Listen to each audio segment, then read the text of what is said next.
மறுபடியும் உங்களுக்கு யாருக்கும் இயேசு கிறிஸ்து நாமத்தினால வாழ்த்துக்கள். முதல் செஷனில் நம்ம என்ன பார்த்தோம்னா, தேவத்துவத்தை நம்ம சரியான முறையில் புரிஞ்சிக்கிறதுக்காக விசுவாசம் மட்டும்தான், விசுவாசத்தின் வழியாக மட்டும்தான் தேவத்துவத்தை நம்ம புரிஞ்சுக்கொள்ள முடியும்.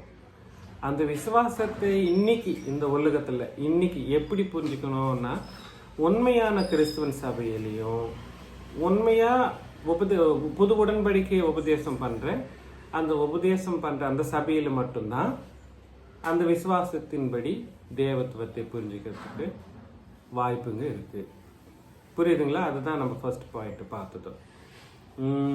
அதில் நிறைய விஷயங்களை நம்ம பார்த்தோம்.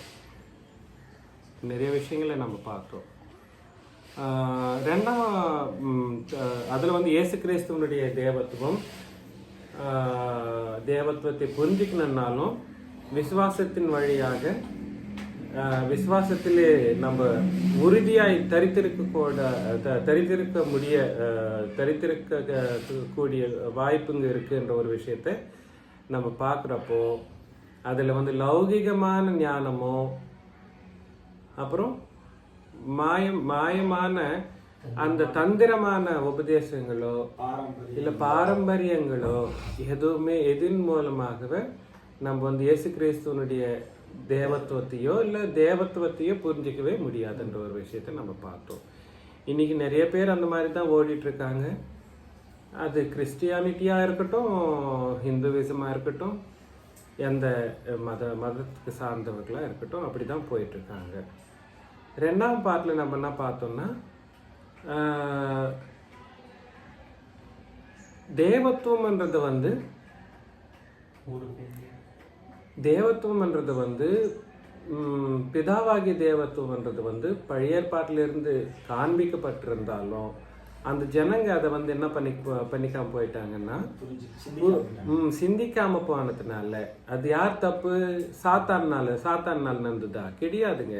அவங்களுடைய அறியாமனாலையும் சிந்திக்காமனாலையும் அவங்களுடைய மனசுங்களோ இல்லை இருதயங்களோ குருடாக்கப்படுறதுனால அவங்க பிதாவாகிய தேவத்துவத்தையும் நித்திய வல்லமையையும் புரிஞ்சிக்காமையே போயிட்டாங்க. இது நம்ம பார்த்தோம். அதில் அந்த வல்லமையை புரிஞ்சிக்காம போனதுக்கு காரணம் அவங்களுடைய அவிவேகமே என்ற விஷயத்தை நம்ம பார்த்ததுக்கு அப்புறமா, அவங்க தேவத்துவத்தை எதுக்கெல்லாம் அவங்க வந்து உட்பட்டாங்க, தேவத்துவத்தை எதுக்கெல்லாம் வந்து அந்த இந்த காணப்படக்கூடிய விஷயங்களுக்கு வந்து அதை வந்து ஒப்பிட்டு பண்ணிட்டாங்க. அப்படி இருக்கிறதுனால அவங்க வந்து யாருன்னு பார்த்தோம்னா, புறஜாதியார இருக்கிறவர்கள், கிரேக்கனா இருக்கட்டும், யூதனா இருக்கட்டும், வேற யாராவது இருக்கட்டும், அவங்களுக்கெல்லாம் இப்போ என்ன பண்ணணும்னா சுவிசேஷத்தை சொல்லணும். சுவிசேஷத்தில் என்ன அடங்கி இருக்குன்னா, பிதாவாகிய தேவனுடைய தேவத்துவமும் இயேசு கிறிஸ்துவனுடைய தேவத்துவமும் பரிசுத்தாவியானவருடைய தேவத்துவமும் அடங்கியிருக்கு. ஒவ்வொருக்கும் சேர்ந்த இன்னொரு ராஜ்யம் இருக்கு, அது தேவனுடைய ராஜ்யம். அது சுவிசேஷம் என்ற ஒரு சப்ஜெக்ட் பண்றப்போ அது கம்ப்ளீட்டா பார்க்கலாம். ஆனா தேவத்துவம்ன்றது வந்து ஒவ்வொருக்கும் சம்பந்தப்பட்டது, அந்த ஒவ்வொரும் பெற்றுக்கொண்டிருக்கிறது. புரியுதுங்களா? அதை பார்த்தோம். அதுக்கப்புறமா என்ன பார்த்தோம்? அது சுவிசேஷத்தின் வழியாக நம்ம எல்லா உலகத்தாருக்கும் சொல்ல வேண்டியவர்களா நம்ம இருக்கிறோம். அதன் வழியாக சகல ஜாதியாரும் என்ன பண்ணணும்?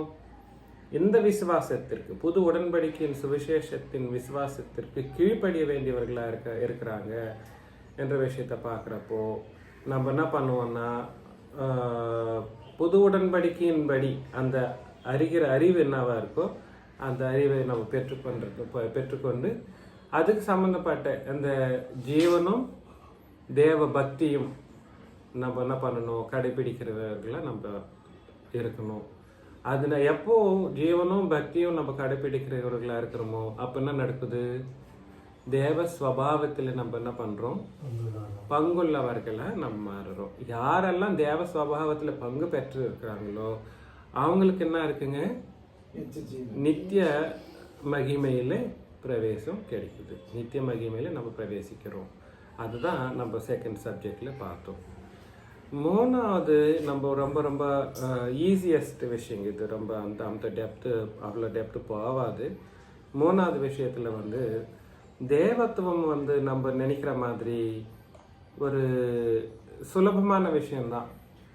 இதுக்கு முன்னாடி பார்த்தோம், ஆனால் ஒரு டச்சப்பு இதுலேயும் நம்ம பார்க்கலாம். அப்போஸ்தலர் நடவடிக்கைகள், அப்போஸ்தலர் நடவடிக்கைகள் 17ஆம் அதிகாரம் 29ஆம் வசனம். 17:29. அப்போஸ்தல். நாம் தேவனுடைய சந்ததியாராய் இருக்க. யார்ப்பா? நாம் தேவனுடைய சந்ததியாய் இருக்க மனுஷருடைய. இங்க பேசிட்டு இருக்கிறது பவுலானவர். யாரை பத்தி பேசுறாருன்னா, அந்த ஏதென்ஸ் பட்டணம் இருக்கு இல்லைங்களா, அந்த பட்டணத்துல பேசுற ஒரு இது. மனுஷருடைய சித்திர வேலையினாலும் யுக்தியினாலும் உருவாக்கின பொன் வெள்ளி கல் இவைகளுக்கு தெய்வம் ஒப்பாயிருக்கும் என்று நாம் நினைக்கலாகாது. பாத்தீங்களா? நாம் தேவனுடைய சந்ததியா இருக்க. தேவனுடைய சந்ததி எப்படி ஆவரும்? நம்ம இங்க சொல்லப்படுற தேவனுடைய இந்த மனுஷர்கள் வந்து விக்கிரக ஆராதனை பண்ணக்கூடிய மனுஷர்கள்.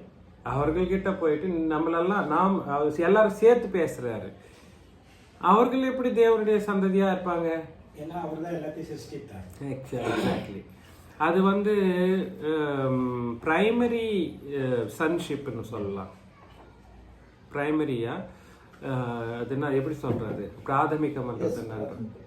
ஏன் பண்றது தமிழ்ல? முதன்மையான.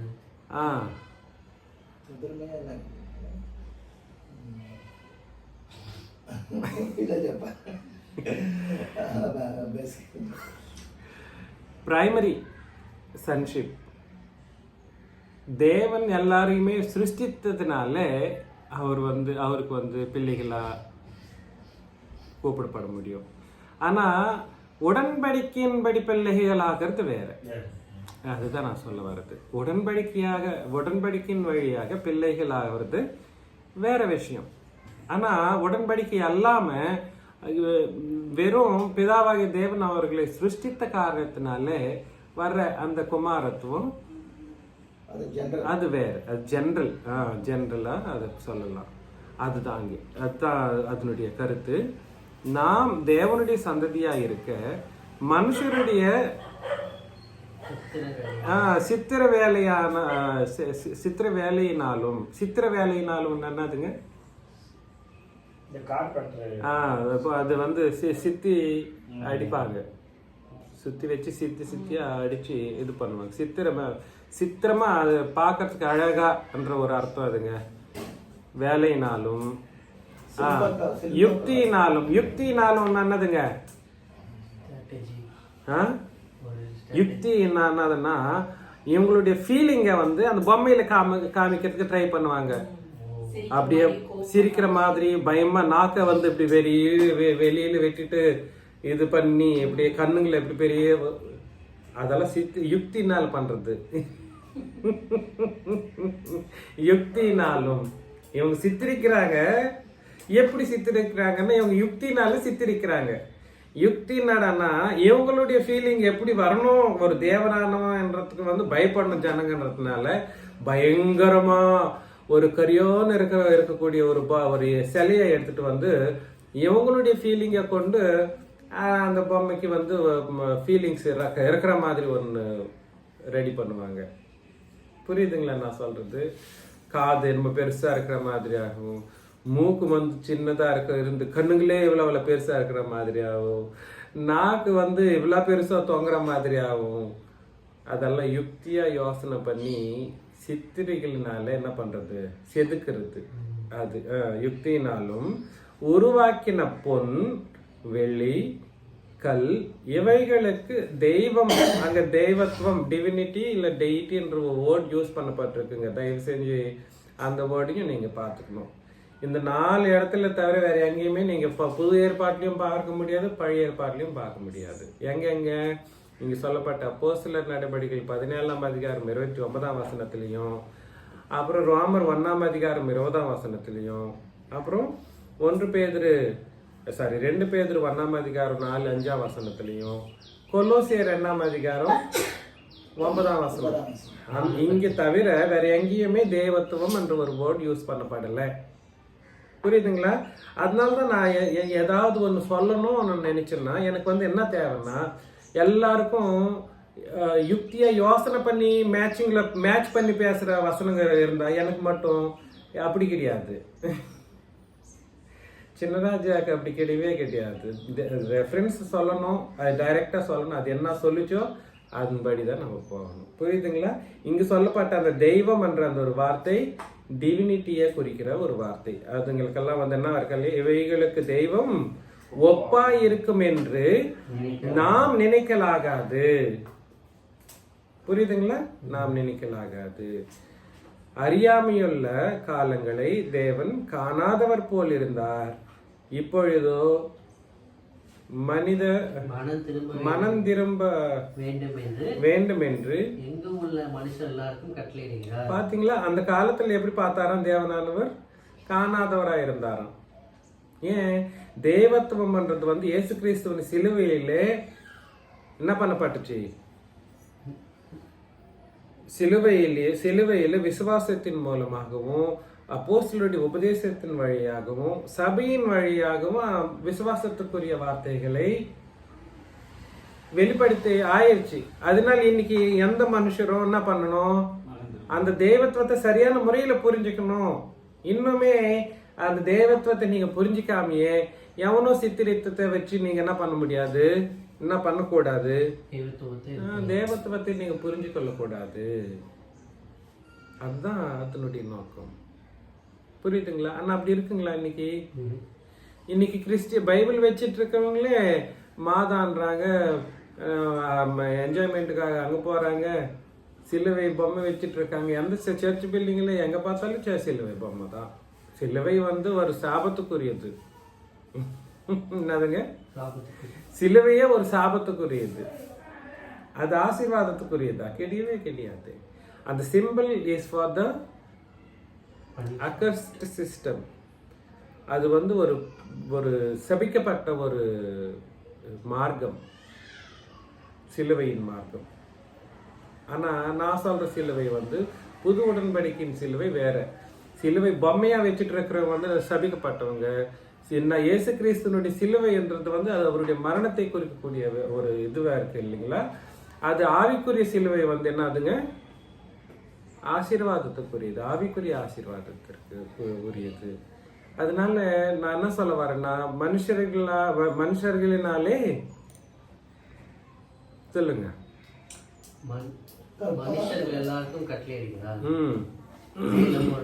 மனுஷர்களினாலே சிருஷ்டிக்கப்பட்ட மனுஷனுடைய சித்திர வேலையினாலும் உருவாக்கின பொன் வெள்ளி கல் இவைகளுக்கு தெய்வம் ஒப்பா இருக்கும் என்று நாம் நினைக்கலாகாது. அறியாமையுள்ள காலங்களை தேவன் காணாதவர் போல் இருந்தார், இப்பொழுது மனம் திரும்ப வேண்டும் என்று எங்கும் உள்ள மனுஷர்களுக்கும் கட்டளை இருக்கிறார். பாத்தீங்களா? அதனால இப்போ இந்த காலத்துல புது உடன்படிக்கையின் காலத்துல 2 காலகட்டத்தை பத்தி பேசுது.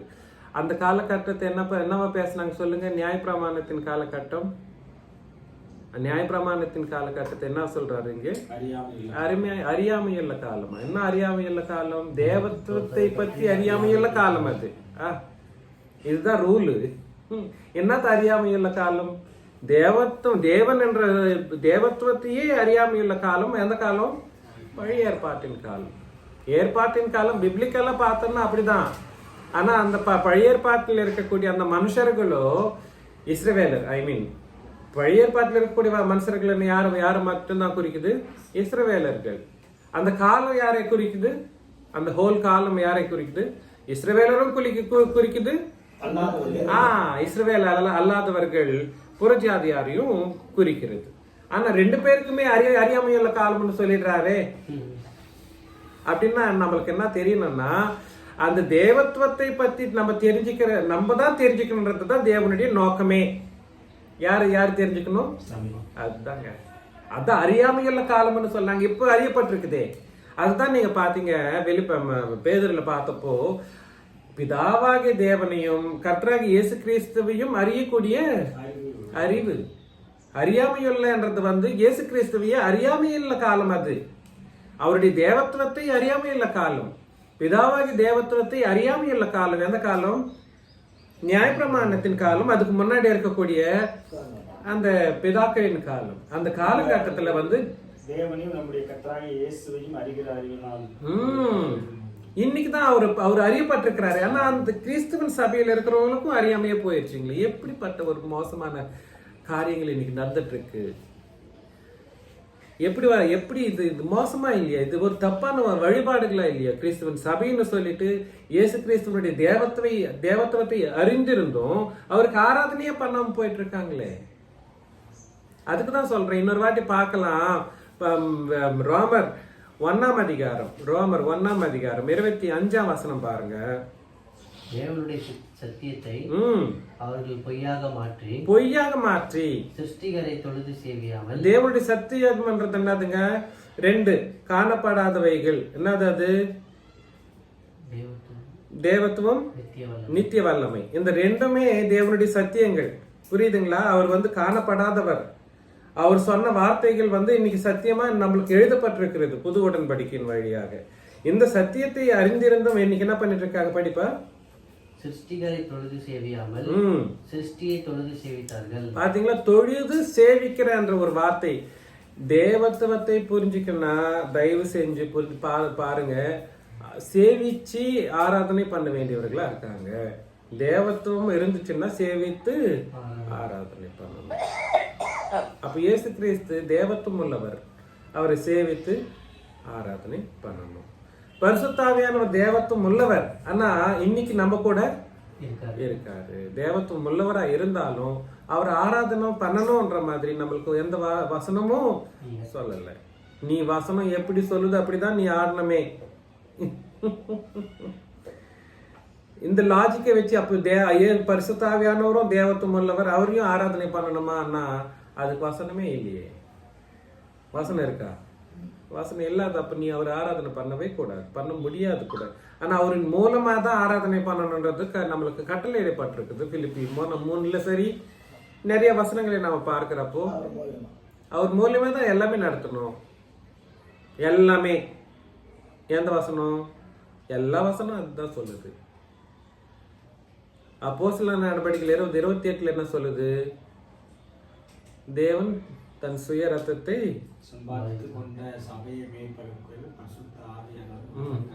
பாத்தீங்களா? நம்ம சபையை இன்னைக்கு நடத்திட்டு இருக்கிறது யாரு? பரிசுத்த ஆவியானவர். அப்பா, சபையை நடத்துறவர் பரிசுத்த ஆவியானவர் நடத்திட்டு இருக்கிறாரு. ஆனா அவருக்கு ஆராதனை பண்ண சொல்லி வசனம் சொல்லலையே. வசனம் ஏதாவது சொன்னா நீ சொல்லு, நம்ம பேசலாம். புரியுதுங்களா நான் சொல்றது? தேவத்துவம்ன்றது சொல்லப்பட்டிருந்தாலும் எந்த வசனம் எப்படி சொல்லுதோ அப்படிதான் நம்ம போகணுமே தவிர நம்ம சொந்தமா யோசனை பண்றதுக்கு எதுவுமே நம்மளுக்கு இல்லைங்க. தயவு செஞ்சு புரிஞ்சுக்குங்க. ஆனா இங்க நான் சொல்ல வர வேண்டிய விஷயம் என்னன்னா, பரிசுத்த ஆவியானவரின் வழியாக பிதாவாகிய தேவனையும் கர்த்தராகிய இயேசு கிறிஸ்துவையும் நம்ம என்ன பண்ணணும்? ஆராதனை பண்ணணும். சரி, தேவத்துவத்தை பத்தி நம்ம பார்க்கிறப்போ மனுஷர்களால சிருஷ்டிக்கப்பட்ட எந்த பொம்மையும் என்னவாகாது? மனுஷர்களால சிருஷ்டிக்கப்பட்ட எந்த பொம்மைகளையும், அது இயேசு கிறிஸ்து பொம்மையா இருக்கட்டும், சிலுவை பொம்மையா இருக்கட்டும், அப்புறம் பால இயேசு பொம்மையா இருக்கட்டும், மாதா பொம்மையா இருக்கட்டும், வேற அந்த பொம்மையா இருக்கட்டும், என்னங்க பரிசுத்தாவியானவருக்கும் பொம்மைக்கு ஒண்ணு இருக்குமான்னா அதை கூட ரெடி பண்ணுவாங்க. ஃபியூச்சர்ல நம்ம சொல்லவே முடியாது. பண்ணுவானுங்க ஏஐல வச்சு அப்படி கூட பண்ணுவானுங்க. எப்படி இருப்பார் பரிசுத்தாவியானவர்? ஏஐ ஏதோ ஒரு பொம்மையை காட்டும், அதை வச்சு பண்ணுவானுங்க. பொம்மையே கிடையாதுங்க. அதனால்தான் நம்ம பார்க்கலாம், தேவத்துவத்தை சரியான முறையில புரிஞ்சிக்காதவங்களுக்கு பரலோகமே கிடையவே கிடையாது. ஏன் கிடையாதுன்னா பாருங்க, ஒரு வாட்டி இன்னொரு வாட்டி இது படிச்சிடலாம். 29ஆம் வசனம் அப்போஸ்தலர் நடபடிகள் 17ஆம் அதிகாரம்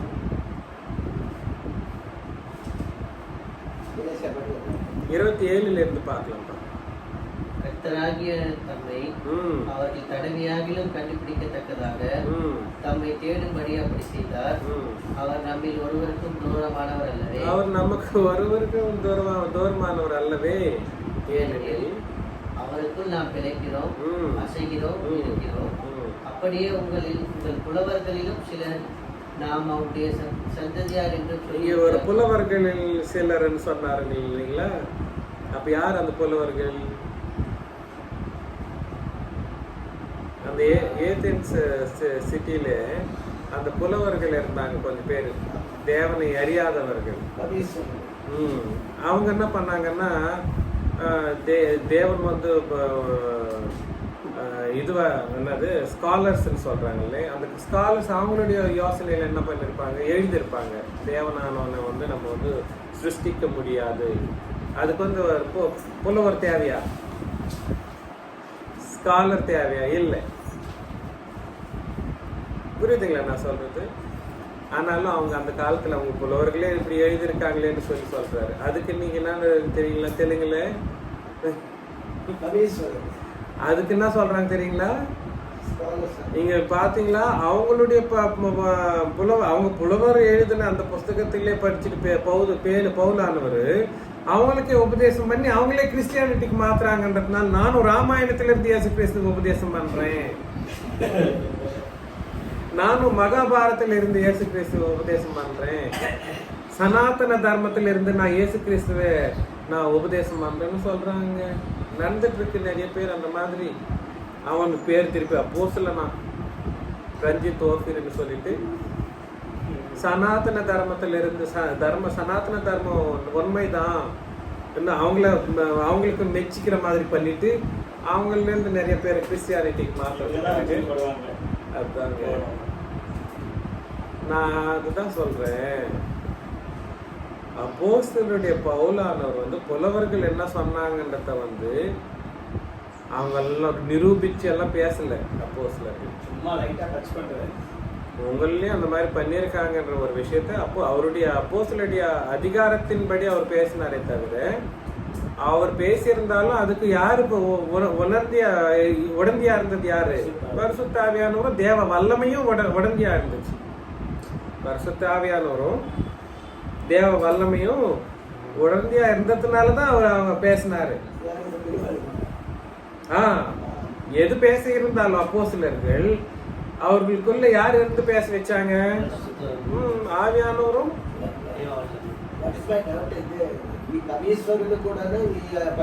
கவீஸ்வரர்கள் காது, அப்போஸ்தலர்கள்.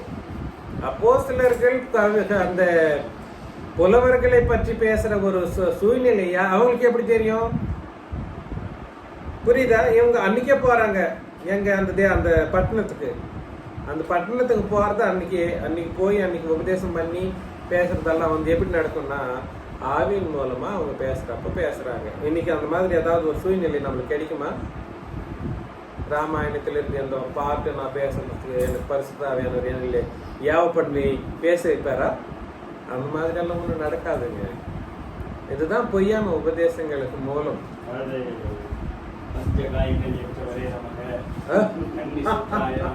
அதுதாங்க நான் சொல்றேன். எக்ஸாக்ட்லி.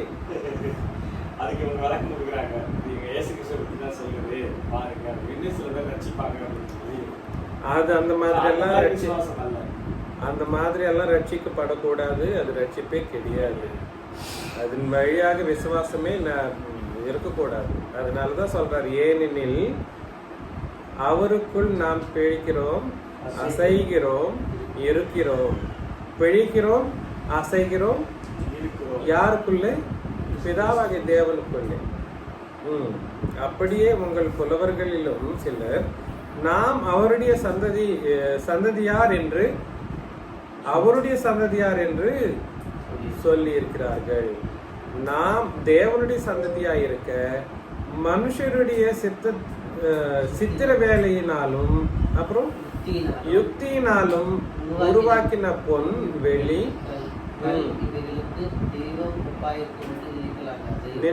நினைக்கலாக. இப்ப நான் என்ன சொல்றேன்னா சொல்லுங்க பார்க்கலாம். தெய்வத்துவம் எதுல இல்லை என்றத சொல்லுங்க பார்க்கலாம். கல்லு, வெள்ளி, பொன், அப்புறம் ஆடு, மாடு, புழு, அப்புறம் மனுஷன், இவங்க எதுலையுமே தேவத்துவம் கிடையாது. தேவத்துவம் தேவன்னு சொல்றதுனால அங்க என்ன சொல்றதுன்னா தேவத்துவமும் அப்புறம் நித்திய வல்லமையும் இந்த இதுகளுக்கு எதுலையுமே இல்லை. அதுல வேணும்னா விலங்க பண்ணுவார் தேவனானவர். சரியான కంపారిజన్ చెప్పుకున్నాడు. బాగుగారు వాళ్ళకి ఈ కమిషనే చెప్పుకుంటాడు కదా ఆయన మా సంతల దేవుడు మీరేం చేస్తున్నారు సంపాదించే సర్ప సంతానం మాడు నేను పూజిస్తున్నారు ఎద్దు సంసారం సంతానం పక్షి సంతానం. కాబట్టి அதனால நம்ம புரிஞ்சுக்க வேண்டிய விஷயம் என்னன்னா இவங்களுக்கு வந்து நம்ம பிள்ளைகள் கிடையாது. எதுகளுக்கு பொண்ணுக்கு வெள்ளிக்கு அப்புறம் பொம்மைங்களுக்கு நம்ம எப்படி பிள்ளைங்கள் ஆக முடியுமா? ஜந்துக்கு பிள்ளைகள் ஆக முடியுமா? ஜந்துவுக்கு பாம்புக்கு நான் பாம்புக்கு பிறந்திருப்பேன்னு சொல்றதுக்கு முடியுமா? அதனாலதான் நம்ம தேவனுடைய சந்ததி என்ற ஒரு வார்த்தையை வந்தாங்க உபதேசிக்கப்பட்டிருக்கு. இது எதன் வழியாகன்றதுனால என்றது வந்து பார்த்தோம்னா ஆவிக்குரிய விதானத்துல ஆவிக்குரிய விதானத்துல நம்ம யோசனை பண்றப்போ தேவத்துவம்ன்றது வந்து காணப்படாதது. அது வந்து என்ன பண்ண முடியாது, காணவே பண்ண முடியாது. காணப்பட்ட அண்ணாவும் தேவத்துவம் இல்லை. அதுல காணப்பட்ட அண்ணாதுங்க தேவத்துவம் இல்லை, அப்புறம் நித்திய சக்தியும் இல்லை, நித்திய வல்லமையும் அதில் இருக்காதுன்றத வந்து நம்ம கிளியரா புரிஞ்சுக்கணும். அதனால நீங்க சொன்ன மாதிரி 2 கொரிந்தியர் 4ஆம் அதிகாரத்துல ஒருவேளை காணப்படுறதா இருந்தா அது என்ன ஆகும்? 2 கொரிந்தியர் 4ஆம் அதிகாரம் 16 பார்க்கலாம். அப்பா நாங்க எப்பவுமே சோர்ந்து போறதில்ல. என்னதுங்க இந்த சரீரம் என்னைக்கு நான் எவ்வளவு நல்லா சாப்பாடு சாப்பிட்டு நல்ல ஸ்டேஜில் ஏசிலேயே உட்கார்ந்துருந்தாலும் நான் என்ன பண்ண முடியாது. One of the time will come, by the time you will be perished, your body will be perished. புறம்பே இருக்கக்கூடிய இந்த சரீரம் என்னவாகும்?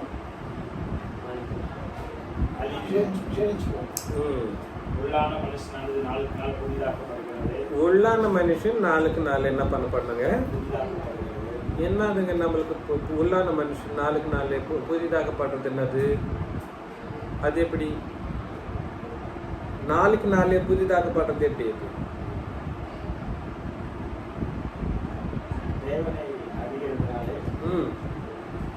அந்த சாயலில நம்ம என்ன ஆகணும்? தேவத்துவத்துல ஒரு நாளுக்கு நாள் வந்து அந்த அந்த இயேசு கிறிஸ்துவனுடைய அந்த தேவத்துவத்திற்கு நம்மளுடைய தேவத்துவத்திற்கு சமமா மாறிடணும். அதுதான் இங்க சொல்லப்படுது. உள்ளான மனுஷன் ஆவி நம்மளுடைய தேவத்துவத்தை வந்து இயேசு கிறிஸ்துவனுடைய தேவத்துவம் நமக்கு அளிக்கப்பட்டிருக்கிறதுனால நம்ம அந்த தேவத்துவத்துல வந்து இந்த உள்ளான மனுஷன் என்னக்கூடிய அந்த தேவத்துவம் உள்ள அந்த உள்ளான மனுஷன் நாளுக்கு நாள் என்ன பண்ணப்படணும்? புதிதாக்கப்படணும். அது every day it should get the newness. புதிதாக்கப்பட்டுட்டே வரணும்.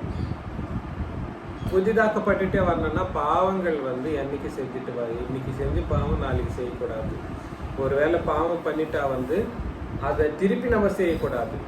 புரியுதுங்களா நான் சொல்றது? பாவம் பண்ணாத நாள் நம்மளுக்கு இருக்காம இருக்கலாம். ஒரு கொஞ்சம் சந்தர்ப்பத்துல யோசனைனாலோ கேட்கறதுனால யாரோ பேசிட்டு இருப்பாங்க, அதை நீங்க கேட்க வேண்டியதா வந்துடும். அது கேட்டதுனால நம்மளுடைய மனசு அசுத்தமுள்ளதா மாறக்கூடிய சூழ்நிலை வந்தா வரும். அப்புறம் நம்மளே பாவம் பண்ண வேண்டிய சூழ்நிலை வந்தா அதை வந்து அன்னைக்கு என்ன பண்ணிடணும்? இன்னைக்கு ஒருவேளை சேகர் பிரதர் நான் பாப்டிசம் நான் ஞானஸ்தானம் இடத்துலேருந்து இன்னைக்கு வரைக்கும் பாவம் பண்ணலன்னு ஒருவேளை அவர் சொல்லிட்டாரு இன்னைக்குங்களேன், என்ன ஆகும்? ஞானஸ்தானம் எடுத்துட்டு அன்னிலிருந்து நான் பாவம் பண்றதில்லைன்னு அவர் சொன்னாருன்னு வச்சுங்களேன், அவர் என்கிட்ட போய் சொல்றாருன்ற மாதிரி தான். அவரே இல்லை, நானும். அப்ப யார பொய்யன்னு ஆக்குறோம் நம்ம தெரியுங்களா? தேவனை பொய்யன்னு ஆக்குறோம். ஆனா நான் என்ன சொல்ல வரேன்னா, நம்ம எல்லாம் பாவம் பண்ணணும்ன்றது கிடையாது, பண்ணக்கூடாதுன்றது தான் நம்மளுடைய கட்டளை. ஆனா நாளுக்கு நாள் நம்ம என்ன பண்ணணும்? ஏன் சொல்லுங்க? நம்மள இருக்கிறது தேவத்துவங்க. அந்த தேவத்துவத்தை வந்து நம்ம என்னைக்குமே காப்பாற்றி கொண்டே வரணும். அந்த தேவத்துவம் நம்மள இருக்கணும்னா, அந்த தேவத்துவம் நம்மள இருக்கணும்னா நம்ம என்ன பண்ணணும்? பாவமற்றவர்களாய் நம்ம இருக்கணும். பரலோகம் சும்மா கிடைக்காது. Do you think it will happen easily? பாவமற்றவர்களா இருக்கிறப்ப நம்ம என்ன இருக்கும் சொல்லுங்க? தேவத்துவம் இருக்கும். தேவத்துவம் இருக்கும். அந்த தேவத்துவமே இன்னொரு ரூபத்துல ஜீவனும் தேவத்துவம் ரெண்டும் சமமான ஒரு பொருள் தான். இயேசு கிறிஸ்துவனுடைய ஜீவன் நம்மள ஊற்றப்படுறப்போ அவருடைய தேவத்துவம் நம்மள ஊற்றப்படும். நம்ம தேவத்துவத்துல பங்கு பெற்றவர்களா நம்ம இருப்போம். புரியுதுங்களா நான் சொல்றது? அப்புறம் உள்ளான மனுஷனானது நாளுக்கு நாள் புதிதாக்கப்படுகிறது. மேலும் காணப்படுகிறவைகளே அல்ல, காணப்படாதவைகளாகிய நோக்கியிருக்கிற நமக்கு அதிசீக்கிரத்தில் நீங்கும் லேசான நம்முடைய உபத்திரவம் மிகவும் அதிகமான நித்திய மகிமைக்கு உண்டாக்குகிறது. அதிசீக்கிரத்தில் நீங்கும் லேசான நம்முடைய உபத்திரவம். அதிசீக்கிரம் என்னங்க? அதிசீக்கிரம் என்னது தெரியுங்களா? தெலுங்குல ஒரு க்ஷணம் ஒன்று போட்டிருக்காங்க, அதிசீக்கிரம். அதிசீக்கிரம்ன்றத வந்து தெலுங்குல செகண்ட், ஒரு க்ஷணத்துல கண்ணிமை பொருள், கண்ணிமை டைம்ல, கண்ணிமை என்றப்ப கண் தூங்குது, கண்ணிமை டைம்ல இந்த உலகத்துல நம்ம வாழ்ற அந்த வாழ்க்கை வந்து பரலோகத்தின் நித்தியமுள்ள அந்த காலகட்டத்தை நம்ம ஒப்பிட்டு பார்த்தா இது வந்து எவ்வளவு நேரமா? ஒரு செகண்ட் தான். எப்போ நம்ம யுகமா வாழ போறோம், நம்ம வந்து பரலோகத்துல நித்தியமா நம்ம வாழ போறோம். அந்த வாழ்க்கையின் காலகட்டத்தை பார்த்து கம்பேர் பண்றோம். இந்த 70 இயர்ஸ் வந்து, இந்த 70 இயர்ஸோ இல்லை 80 இயர்ஸோ நம்ம வாழ்ற வாழ்க்கை, அந்த காலகட்டத்தை கம்பேர் பண்ணா ஒப்பிட்டு பார்த்தா செகண்டா இந்த 70 இயர்ஸ் செகண்ட் மாதிரி போயிடுமா? அததான் அங்க சொல்றாரு. எப்படிங்க? நித்தியமா வாழ போற அந்த வாழ்க்கையினுடைய சமயத்தையும் இந்த உலகத்தில் இருக்கக்கூடிய இந்த 70 இயர்ஸ் ஆஃப் த டைமையும் கம்பேர் பண்ணா இது செகண்ட். அது வந்து யுகமா எல்லா காலத்திலையும் நித்தியமா இருந்துட்டே இருக்குமா? செகண்டுக்காகவே நம்ம என்ன பண்றோம்? என் குடும்பம், என் வீடு, என் பொண்ணுங்க, என் பையனுங்க, அப்புறம் எனக்கு வீடு வேணும், எனக்கு வாழ்க்கை வேணும், அது வேணும், எனக்கு கல்யாணம் வேணும், எல்லாமே பேசிட்டு இருக்கோம். என் பிள்ளைகளுக்கு எல்லாம் வேணும், அவங்களுக்கு படி, பேரம் பேத்திங்க எப்படி, கல்யாணம் எப்படி என் பொண்ணுங்களுக்கு. நிஜமா பாருங்க, நான் இல்லைன்னு சொல்லலை, எல்லாருக்கும் இருக்கிறது தான். ஆனா நான் வந்து நம்மளுடைய வாழ்க்கை வந்து இந்த உலகத்தில் நீ எவ்வளோ சொகுசா வாழ்ந்தாலும், எவ்வளோ கஷ்டப்பட்டு வாழ்ந்தாலும், எப்படி மேன்மையா வாழ்ந்தாலும், எவ்வளோ கஷ்டப்பட்டு வாழ்ந்தாலும், the 70 years going to be a second when you compare to the eternity. புரியுதுங்களா நான் சொல்றது? அந்த நித்தியத்துவத்தின் காலகட்டத்தை, இந்த 70-80 வருஷத்தின் காலகட்டத்தை நம்ம கம்பேர் பண்றப்போ இது வந்து ஒரு செகண்ட் மாதிரி தான் ஓடிடுமா. அதுதான் தேவனுடைய கால குறிப்பு. தேவனுடைய கால குறிப்பு வந்து ஒரு நாள் அவருக்கு எத்தனை வருஷம்? அவருடைய கணக்குல ஒரு நாள் 1000 வருஷம்ன்றப்போ நம்மளுடைய 70 வருஷம் எத்தனை டைம் போகும்? செகண்ட்ல தான் போகும். இன்னும் செகண்ட்ல கூட ஃபிராக்ஷன் ஆஃப் செகண்ட்ஸ்ல தான் போகும். செகண்ட்னு கூட சொல்ல முடியாது, ஃபிராக்ஷன் ஆஃப் செகண்ட்ஸ்னு கூட சொல்ல முடியாது. அவ்வளோ குறைவான காலத்துல தான் நம்ம வாழ்ந்துட்டு இருக்கிறோம். இதையே நம்ம இப்படி பாக்குறோம். எப்படி பாக்குறோம்? நம்ம வந்து அது நம்ம இதை வந்து தயவு செஞ்சு நீங்க யோசனை பண்ணுங்க. தேவத்துவம் உள்ளவர்கள் நம்ம எல்லாருமே தேவத்துவம் உள்ளவர்கள் நித்தியமா வாழ வேண்டியவர்களா இருக்கிறாங்க. இவர்கள் வந்து எதை கொண்டு வாழணும் அதை பாருங்க இன்னொரு வாட்டி. மேலும் காணப்படுகிறவைகளை அல்ல, காணப்படாதவைகளை நோக்கி இருக்கிற நமக்கு. அப்படின்னா என்னதுங்க? காணப்படாதவைகளை நோக்கி இருக்கிற நமக்கு என்ற என்னதுங்க? காணப்படாதவைகள் நித்திய ஜீவன், பரலோகம், அப்புறம் பிதாவாகிய தேவன், கர்த்தராகிய இயேசு கிறிஸ்து, பரிசுத்த ஆவியானவர், அப்புறம் நமக்கென்று வைக்கப்பட்டிருக்கிற அந்த சீட். உங்க சீட்டு ஒன்று இருக்கு இல்லைங்களா? அது காணப்படாதது தான். என்ன சீட் அது? The throne which you will secure when you get into heaven. புரியுதுங்களா நான் சொல்றது? நீங்க பரலோகத்துக்கு ஜீவ கிரீடம் உங்களுக்காக வைக்கப்பட்டிருக்கிறது. அப்புறம் உங்களுக்கு ஜீவ ஜலங்கள் கொடுக்கப்படும், ஜீவ ஜலம் கொடுக்கப்படும். அப்புறம் அது இங்க கிடைக்குது.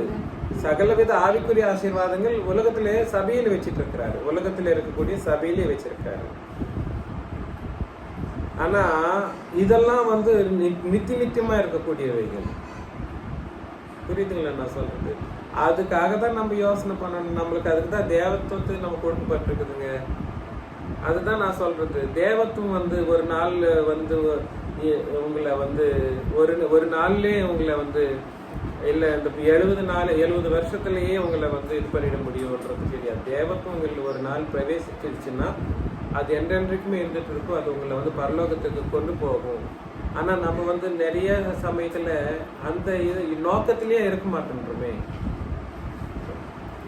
அவங்க எப்படி பண்றாங்க, இவங்க அப்படி பண்றாங்க, அது அப்படி, இது இப்படி, இதுவே நடந்துட்டு இருக்கு. இன்னும் நம்மளுடைய தனிப்பட்ட முறையில நம்மளுடைய ரட்சிப்பை நம்ம வந்து காப்பாற்ற வேண்டியவர்களா இருக்கிறோம். அது சீக்கிரத்தில் நீங்கும் லேசான நம்முடைய உபத்திரவம். இந்த உபத்திரவம் லேசானதான். இந்த உலகத்திலே இந்த சரீரத்துக்குரிய உபத்திரவம் எப்படி படுத்துங்க? லேசானது. நரகத்துல சாத்தானு கொடுக்கறதே லேசானதுன்னு சொல்றாரு. அது லேசானது கிடையாது, லேஸ் பட்டதும் கிடையாது, லேசானதும் கிடையாது. அது ரொம்ப ரொம்ப கொடூரமானது. அது முடியாது, தட்டிக்கவே முடியாது. கஷ்டமான ஒரு காரியம் அங்க இருக்கிறது. அங்க நரகத்திலே அங்க உபத்திரம் வந்து சாமானியமா இருக்காதுங்க. தயவு செஞ்சு பாருங்க. மிகவும் அதிகமான நித்திய கனமகிமையை உண்டாக்குகிறது சொல்றேன். அதனால இந்த உலகத்தில் நம்ம கஷ்டப்படுற எல்லா கஷ்டங்களும் நமக்கு வந்து என்ன பண்ணப்படும்? மகிமைக்கு, நித்தியமான மகிமைக்கு தான் நம்மளை வந்து என்ன பண்ணும்? நடிப்பிக்கும். ஏனெனில் காணப்படுகிறவைகள் அநித்தியமானவைகள், காணப்படாதவைகளோ நித்தியமானவைகள். காணப்படாதவைகள் நித்தியமானவைகள். மத்திய மார்க் லூக்கா யோவான் இயேசு கிறிஸ்துவை வந்து அவரை பார்த்துட்டு தான், சரீரத்தின்படி பார்த்து தான் அந்த ஜனமெல்லாம் தேவத்துவத்தை புரிஞ்சிக்காம போயிட்டாங்க இயேசு கிறிஸ்துவுக்கு. இன்னைக்கு நான் டிபேட் பண்ண நிறைய பேர்கிட்ட ரொம்ப விரோதி, எனக்கு அப்படிப்பட்ட டிபேட் பண்றாங்க, ரொம்ப விரோதமா பண்றாங்க. இயேசு கிறிஸ்து என்னைக்குமே தன்னுடைய தேவத்துவம் இருக்கிறாருன்னு சொல்லிக்கல. அப்புறம் ஒரு மனுஷன் போய் எப்படி தேவனா ஆக முடியும், எப்படி மனுஷன் எப்படி தேவனா மாற முடியும் என்ற மாதிரி. தேவத்துவமே வந்து காணப்படாததுடா மோடனேன்னு சொல்லி நிறைய வாட்டி சொல்லி இருக்கு. தேவத்துவம் வந்து you can't see through the eyes. புரியுதுங்களா நான் சொல்றது? தேவத்துவம் என்ன பண்ண முடியாது, வார்த்தைனால நம்ம புரிஞ்சிக்க முடியாது. அது வந்து விசுவாசத்தின் வழியாக புரிஞ்சுக்கிற ஒரு விஷயம். எப்படியாவது புரியுதா? காணப்படாதவைகளின் உறுதி, அப்புறம் நிச்சயமா இருக்கிறது. அதனால விசுவாசம் என்றது வந்து தேவத்துவத்தை வந்து எதன் வழியாக மட்டும்தான் நம்ம புரிஞ்சுக்கிறதுக்கு வாய்ப்பு இருக்கு? விசுவாசத்தின் வழி. அது எந்த விசுவாசம்? புது உடன்படிக்கையின் விசுவாசம். நியாயப்பிரமாணத்தின்படி விசுவாசம் கிடையவே கிடையாது. அந்த காலத்துல இயேசு கிறிஸ்துவைக்குரிய தேவத்துவமோ இல்ல அவரை பற்றி எந்த விஷயமோ என்ன பண்ணப்படல, வெளியரங்கமாக்கப்படவே இல்லை. அது அங்க அந்த காலகட்டத்தில் எப்படி இருந்துச்சு அவருடைய விஷயங்கள்? தேவத்துவம் இல்ல நமக்குரிய தேவத்துவம் சரி எல்லாமே என்னவாக்கப்பட்டிருக்கிறது. அதனால நம்ம எவ்வளவு மேன்மையுள்ளவர்கள். புது உடன்படிக்கையின் காலகட்டத்தில் இருக்கிறவங்க மட்டும்தான் மேன்மையுள்ளவர்கள். ஆனா அந்த மேன்மையுள்ளவர்களா இருந்தாலும் நாமளும் ரொம்ப சந்தர்ப்பம் நம்ம அந்த வரப்பெல்லாம் இடரல் அடைகிறோம். அந்த தேவத்துவத்தை நம்ம காண்பிக்கிறது இல்லை, நெக்லெக்ட் பண்றோம், காண்பிக்கிறது இல்லை. அந்த இருக்கான்ற ஒரு யோசனை கூட கொஞ்சம் சமயத்துல வந்துடும். ஒரு தேவனே பேசணும், எப்படி பேசணுமா அந்த மாதிரி நம்ம பேசணும், அப்படி நடக்கணும், அப்படி இருக்கணும் அந்த உலகத்துல. எப்படி இயேசு கிறிஸ்து இருந்த அந்த சந்தர்ப்பத்தில் எப்படி பேசியிருப்பாரு? இப்போ நான் ஒரு விஷயத்த நான் தம்பி கிட்ட டிஸ்கஷன் பண்றேன். அந்த தம்பி ஒரு கஷ்டத்தை சொல்லிக்கிறான். அந்த தம்பி கிட்ட சொல்றப்போ நான் எப்படி இருக்கிறேன்னா நான் பேசணும்னா தேவத்துவம் உள்ளவனா தம்பி கிட்ட பேச வேண்டியதா இருக்கு. புரியுதுங்களா? அதுதான் இன்னைக்கு நான் சொல்ல வேண்டிய ஒரு முக்கியமான விஷயம். நான் பேசிட்டு இருந்தேன்னா இல்லை என்னுடைய கேரக்டரிஸ்டிக்ஸ் எல்லாமே ஒரு தேவத்துவம் உள்ள கேரக்டரிஸ்டிக்ஸை மனுஷர்கள் மத்தியிலே நான் காண்பிக்க வேண்டியவனா இருக்கேன். நாம் எல்லாரும் இருக்கோம், சபையில் இருக்கிறவங்க எல்லாரும். அப்படி இருந்தாதான் பரலோகம் நம்ம போக முடியும், நித்தியத்துவத்திலே நம்ம போக முடியும். அந்த மாதிரி போகணும்னு சொல்லிட்டு என்ன நான் எச்சரிச்சுட்டு உங்களை வேற எச்சரிச்சுட்டு